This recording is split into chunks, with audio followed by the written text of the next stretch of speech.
ज्येष्ठ झालेले आहेत.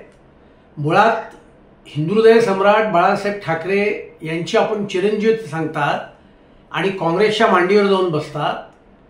ते हिंदुत्वाची भाषा करतात आणि समाजवादी पार्टीला मिठ्या मारतात. त्याच वेळेला काँग्रेसला मिठ्या मारतात. जी काँग्रेस हिंदुहृदय सम्राटांच्या जयंतीच्या दिवशी किंवा स्मृतिदिनाच्या दिवशी त्यांना आदरांजली व्यक्त करणारं ट्विट सुद्धा करत नाहीत. आणि त्यामुळे उद्धव ठाकरेंचा चेहरा हा बेनकाब झालेला आहे. सत्ताकांक्षी, सत्तेकरता काहीही, एवढीच उद्धव ठाकरेंच्या भाषणाची आणि वागण्याची स्क्रिप्ट आहे. आणि महाराष्ट्राच्या जनतेने आता उद्धव ठाकरेंना पुरतो ओळखलेलं आहे.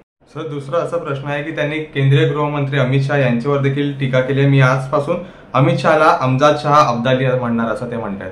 नाही, जनाब उद्धव ठाकरे जी काही टिपू सेना चालवत आहेत त्यांनी हे लक्षात ठेवावं, अमित शहानीच हिंदुहृदय सम्राटांचं 370 कलम रद्द करण्याचं स्वप्न पूर्ण करण्याचं काम केलं.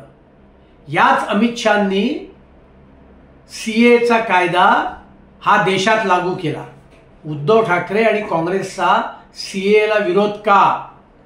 उद्धव ठाकरे स्वतःला हिंदुत्ववादी म्हणवतात, मग सीएला पाठिंबा का देत नाहीत हा माझा त्याला सवाल आहे. आणि त्यामुळे जनाब उद्धव ठाकरे, तुम्ही तुमची टिपू सेना चालवा आणि काँग्रेसच्या दाढ्या कुरवळण्याचं काम करा, ते तुम्हाला लखला. महाराष्ट्रात भाजपची राष्ट्रीय कबर बांधा असं त्यांनी एक वक्तव्य केलं आजच्या भाषणात. उद्धव ठाकरे साहेब, तुम्हाला आता कबर आठवायला लागली, कारण तुम्ही मुख्यमंत्री होतात तेव्हा मुंबईमध्ये बॉम्बलास्ट करणाऱ्या